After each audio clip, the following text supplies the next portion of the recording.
Hollywood in the 1920s shimmered like a dream. Neon lights reflected on polished streets, jazz drifted through the night air. Glamorous movie posters promised beauty, fame, and immortality.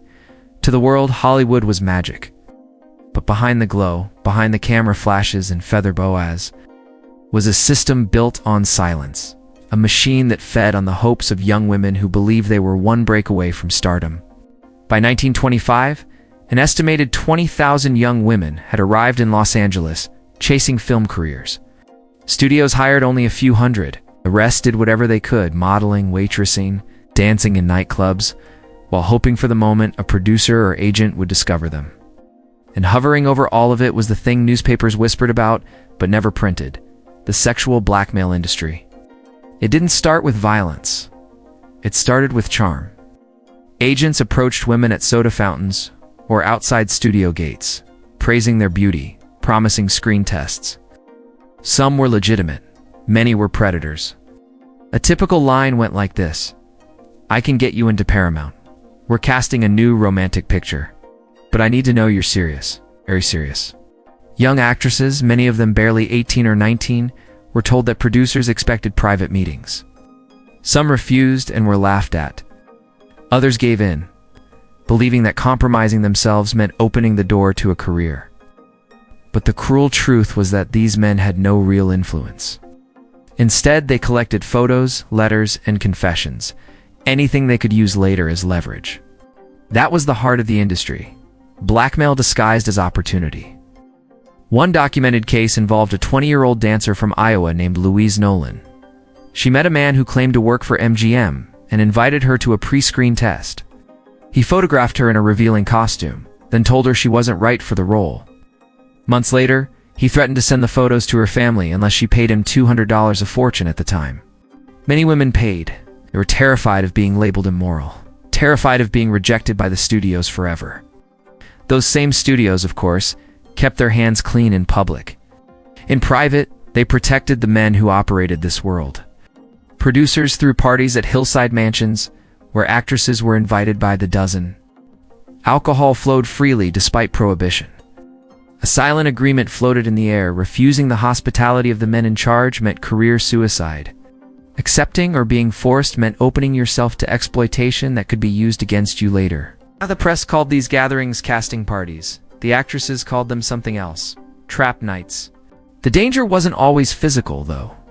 For some, it was life-changing, but psychological.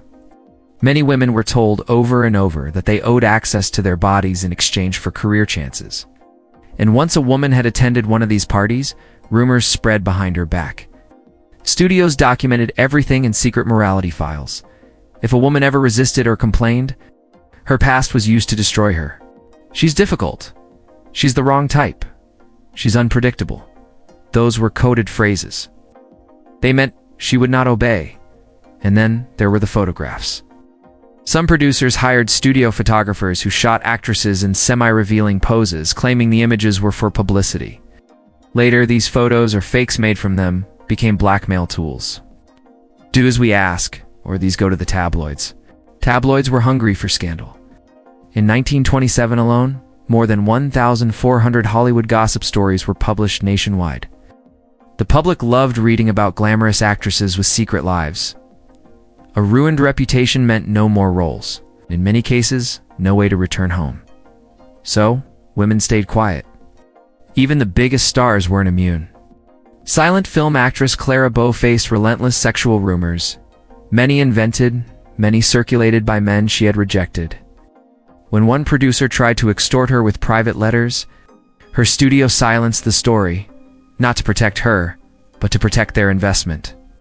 This was how the industry functioned. Protect the men, sacrifice the women. And then came the scandals that exposed glimpses of this world, though never the full truth. In 1921, the Roscoe Fatty Arbuckle case dominated headlines for months. A young actress, Virginia Rappy, died after a party in a hotel suite. Though Arbuckle was acquitted, the public learned what Hollywood parties really looked like. Behind velvet curtains and locked doors, actresses were pressured, intoxicated, isolated. The studios panicked and hired private investigators not to protect women, but to suppress stories. In 1922, director William Desmond Taylor was murdered. Investigators uncovered letters from actresses who hinted at relationships they had been coerced into. Again, the studio chief stepped in. Records disappeared. Testimonies were buried. By 1923, the industry's unofficial rule became clear. Scandal must be silenced, no matter who gets hurt. So the sexual blackmail industry continued quietly, visibly, a shadow side of Hollywood's golden age. But behind the silence, women whispered to each other. They warned newcomers which agents to avoid. They traveled in pairs to meetings.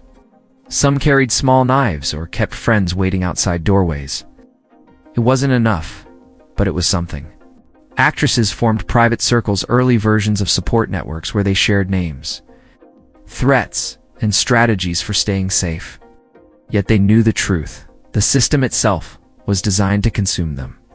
One aspiring actress interviewed in 1928 said, "Hollywood was built on broken promises, and the girls break first."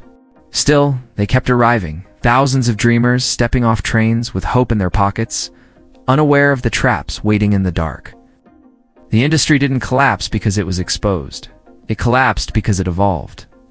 By the 1930s, new studio rules shifted exploitation behind even thicker doors.